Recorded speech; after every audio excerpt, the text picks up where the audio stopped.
Well, my last video with my eyes was such a disaster that I thought I had to rectify the situation. So today you're going to see what I'm doing to be able to make my eye makeup look a lot more acceptable. And also, I have a new hairdo today, and I'll tell you more about that. Now, this is the part of the video that I'm going to try to recover from the eye disaster of the last video. I had regular mascara that was supposed to be waterproof on my eyelashes. And since I was filming outside on a probably almost 90-degree day, as I perspired, my lashes would just keep hitting the eyelids, and the mascara got all over my eyes. It was a disaster. Now, in my own defense, I must admit that when I started out, ladies, and did my makeup right here at this table, everything was fine. I did look in the mirror and I had no big old smears up there, but I was using a bit of darker eyeshadow up there too, just a little. I don't like a lot of dark up there. Maybe that contributed to it too. But as you know, I do have very dry skin, and before I can put any makeup on, I do have to put an oily or a greasy something on my skin, especially on my face, or my makeup will not go on.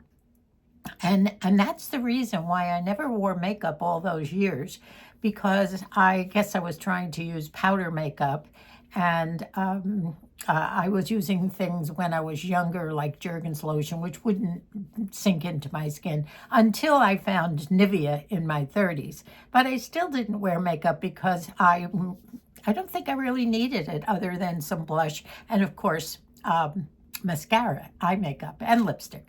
So right now, I have done my research on certain things, and I think I might have found the solution. Now, number one, the mascara that I was using was my Essence. Now, I've always loved Essence, and it's always worked fine, maybe not outside. And maybe when I was filming outside, I always left my glasses on so we didn't notice it. But this is what I was using, and it's the Essence makeup, and I think this one did say it was waterproof, and I thought, well, that'll be good for the summer. I do love Essence because it makes your lashes very long and thick, and I love that, especially since you know you want your eyes to look good.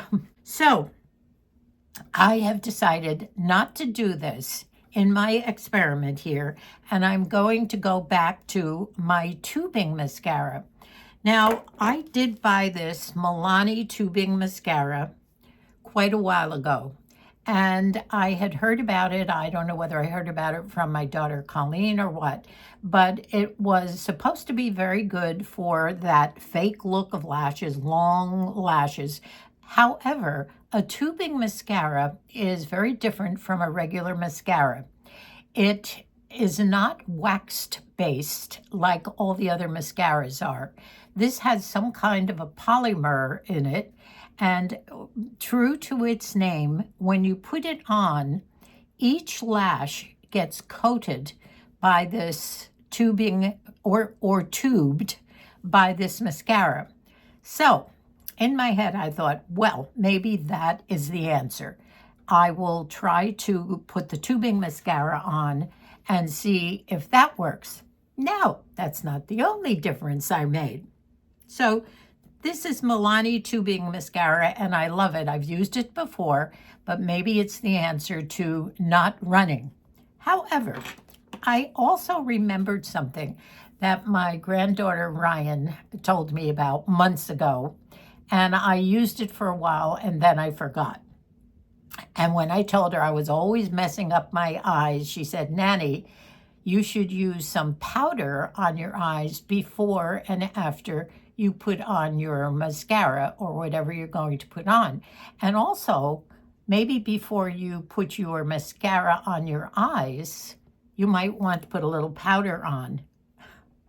Who knew? So I started doing that, and you know, it was successful. I've come to the conclusion that I don't think I like a lot of dark up there anymore. So I went through a lot of my makeup, and I have discovered I have accumulated much too much makeup over the years since I started watching other beauty creators. And I started buying makeup not knowing what I was doing, and I have a ton of it. However, in the beginning, I did buy some what I'm calling pancake makeup. I don't know what everybody else calls it, but back in the day, that's what we called this when they invented it. Now, before pancake makeup, it was just loose powder, and that was a disaster for me. So I gave up very early in life on trying to put on makeup. But then I decided, okay, I'll use this pancake makeup. What do you call it? I don't know. And this particular brand is something I don't even recognize. I think it's called something elegant.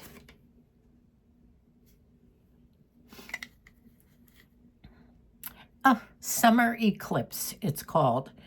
And it's just called face powder. And I don't know the brand, but it's a nice color. I think it blends. So what I did on my eyes today is well, of course, before I put any makeup on, as you know, I always put on some NIVEA, always the first thing in the morning, but that sinks into my skin. And then about a half an hour before I do my makeup, I put on my bio oil gel. And that makes, I have to let it dry in. And sometimes if it doesn't dry up right away, I use a little Kleenex to kind of get the excess off, put it on my neck, etc., on my hands. And it's enough to help me let the makeup glide on. And what I have been using, the other thing that I used that was different this morning, when I went through my makeup, I found all kinds of goodies that I forgot I had. Brand new stuff and everything, stuff I've never even used. And I found what I started off with as my only foundation called e.l.f. Primer. It wasn't a heavy makeup, and since I wasn't wearing makeup anyway at that point, I don't even think this is about 5 years ago, maybe when I started my YouTube, I didn't have a few of these brown spots that I have now. I was lucky because I was one of those ridiculous sunbathers down on the Jersey Shore every single summer as I grew up, mainly into my 30s. We finally moved to Scotland and got out of the sun. And I guess I was maybe 35, something like that. Muzi and I moved there with our first 4 kids.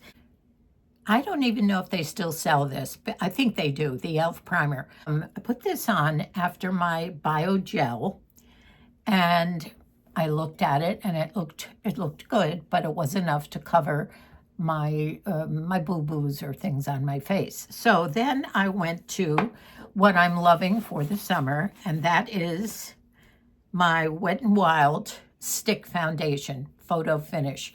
And I've been using this and will continue to use this all summer. It's enough to cover everything. So now I have my e.l.f. Primer on. Now I have on top of that my Wet n Wild Stick Foundation. And then I went to my e.l.f. By the way, I've just recently bought backups for all these because they're my all-time fave. And this is my e.l.f. blush, my Slay Rose e.l.f. blush. This is like $4.95, and I bought a couple of backups because it disappears quickly. And I put that on. And of course, since I am a big glow fan, I know a lot of you aren't, but my theory is that at least my face, I think, looks healthier with a little bit of glow. Now, maybe not all over my face, but definitely cheeks, down the bridge of my nose, a little bit down here, and I sometimes forget to blend. And then up here to give a little bit of shine. And that seems to do enough to give me that nice little brightness to my face. So what I did for my eyes, getting back to that, was after I put my foundation on, I took my wonderful little brush. I don't know whether Colleen got me this or what, but I just love this big fluffy well, it's nice and thick. And I dipped it into my Pancake makeup, and I put it on my eyes like this, really good, making sure to coat my eyelashes. Now, I've never heard of this. Maybe it's something I invented. Probably not, because no invention is your own. and then after that, I got out my little brush, my eyebrow brush, and all I did was put a line of eyeshadow, just on the lower lid, halfway across, as you ladies have taught me, and then filled in my eyebrows a little bit, mainly because I'm giving my micro blader a rest. I'm storing it straight up and down, like people have said, and then I'm going to go back to it to see if I can. But in the meantime, for a quick fix, I just go over my eyebrows, the tail and in the middle, with just a little mascara. Not mascara, eyeshadow. So now where I am again, I thought, okay, now I'm going to get my Maybelline out. So instead of using the dark mascara, the wax-based waterproof mascara, I got my Maybelline out, and very carefully, and I'm learning how to do this, and what it does and what it is it's patience. Patience to be able to, and I'm going to try and get a little bit closer here. Just try and touch the outer, just try and basically touch the lower lashes just a little bit, trying not to get any on my skin. I think I might have accomplished that. And then, very carefully, I put this on my lids.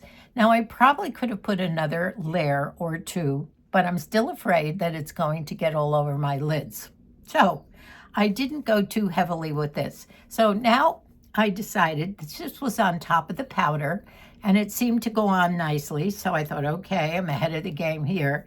Now I wanted to do something with my lids. I do have hooded eyes, and I thought, what? But I'm not going for that dark mascara. So on my little palette, I did find a color, two colors that I thought were kind of nice.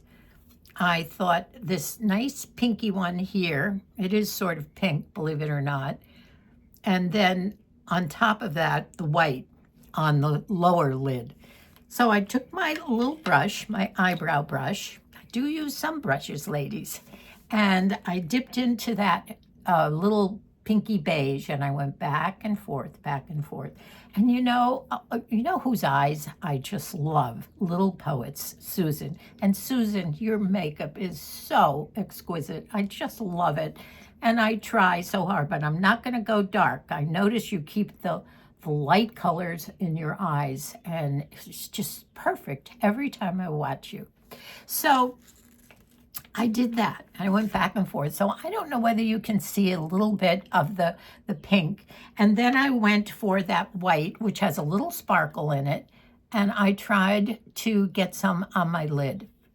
So right now, and I hope while I'm talking, it hasn't gotten any worse, but I'm still inside and ahead of the game. And I don't think I have any boo-boos on me, and I think my eyes look a lot better. Number one, because I really thought about what I was doing. Number two, because I took my time, which normally I don't. And I used my head. I tried to figure out what would look better on me, and maybe this is the look. So, enough for the eyes. You have to go out there in the garden, and it's morning, but it's getting, it's 10:30 now, so I will be out in the heat, and I'll come in and show you my eyes after I've been outside too, okay? So now I am also going to do some hair work and show you what I do with my dry shampoo to make my hair a little bit fuller. Illusion of full hair. Oh, and by the way, after I did this pinky and the little frosted white on my eyes, I did take my brush again and my face powder or pancake makeup and go over it once more. So maybe my eyelashes might not be as dark because they might have gotten a little more powder, but I think it might protect me from the perspiration, which, by the way, I read that waterproof mascara is not designed to counteract with perspiration. It's supposed to be waterproof, so to speak, with rain or tears, but not necessarily perspiration because the chemical mix is different. Oh no. So I have, by the way, set my hair this morning in rollers, my hot rollers, and that's what you see right now. So the next segment will be some hairdo stuff. So do tell me, my friends, do you think that the look is better? And do you think what I've done is going to hold up when I get out in the heat and I start to perspire? I just came in from being out in the garden. I was out there for about half an hour, which was enough. I have perspiration under my eyes. So let's see. By the way, you love my hat. Believe it or not, it's a thrift purchase. So cute, isn't it? It's kind of half bandana, half nice brim straw hat. I'm gonna zero in here on my eyelids because I have perspiration here and I feel the perspiration on my eyelids. Did any color come off my tubing mascara, my Maybelliine? I don't think so. Now remember, I do have those 3 dots over here. So let me feel, yeah. I think the powder trick worked. Not too bad. Where my hair stands right now is I took my rollers out, hot rollers, by the way. I have Remington Hot Rollers. And I took those out before I started this video. And then I put some spray on them. Rather than brush them out or comb them out, I wanted to be able to still have some curl. So what I'm going to do is to try and go through this with my fingers first. That's what I read, they say, to keep the curl. And then we'll try and do something with the brush and perhaps with my dry shampoo. Now, the last time I showed you my dry shampoo, it was called Not Your Mother's. And I like it just as much as I like the Tresemme. This is a volume clean dry shampoo. They all work the same as long as you do the same thing with each one. So I will do that. And by the way, the spray that I've been using is a pretty good tight hold. Colleen got this for me quite a while ago, and it's also a Tresemme extra hold spray. So let's see what I can do with. Now this might be hard because I've got the spray in here, and I think I want to go for a soft curl look. Well, I might have to get going with the brush because I don't think this is going to work. It feels a bit stiff. If I hadn't put the spray in, I think I would have been able to have more success running my fingers through. Yep, this made it too tight. Another boo-boo. All right, I think what I have to do is go off camera and see what I can do with my brush. Well, I didn't have to do too awfully much. My hair is long. It's quite a bit long. And if I'm going to continue to wear hair down during the summer, probably should cut off maybe 2 inches along the bottom. It's kind of wispy, but I'm almost positive that my Vital Proteins collagen is doing something for my hair. Maybe not so much for my nails. They've always been strong, except for a couple of fingers now that get those little splits. But definitely I get the protein every morning. At least 20 or 25 grams of protein starts me off right away with my 2 scoops in my coffee in the morning. But I swear by this. Honestly, when I look at the back and everything, I think it's so much better. I didn't have to use any dry shampoo just now to fluff it up. It's probably almost too fluffy, but it's getting too long. And, you know, maybe it still is growing and hasn't gotten to the ends yet, but who knows? So that's sort of my full hairdo for the day. And I might have to whip it up when I go outside because it might not hold. And I do have my 2 hats that I've had for years that Moosey and I will wear on July 4th. And I don't think this is going to be my July 4th video. I hopefully will do one for you that you will get maybe on Friday. But I do have my sparkly hats and my baseball cap, and Moosey and I traditionally will wear them. I do have my blue shirt on, and a little bit later, maybe on my next video, Moosey and I will wear these together. I think that'll be it for this video. Maybe I'll be able to get it up tonight for you. Now, in your comments, be kind, because after all, there's just so much you can do with makeup and hair on an almost 88-year-old lady, my friends. Thanks so much for watching this video. I hope maybe this might have helped some of you. I'm definitely a learner still on how to do the correct makeup. You'd think that I'd learn by now after watching such wonderful people with their makeup, especially eye makeup, like RXSTRMOM and Little Poet and SANDRA, SALLIN, and all these wonderful people that do great eye makeup. You'd think I could do it too. I think, number one, I have to take more time and spend a little more time and use some of the tricks that people have already told me about. Maybe I've forgotten. So, thank you again. I so appreciate you all. And if you like videos like this, even those of you who are younger than us, maybe we golden oldies can give you some hints as to how to maintain yourself until you reach these years. Why don't you subscribe, share, and perhaps comment? I love you all. Have a wonderful holiday, and God bless us all, everyone, everywhere.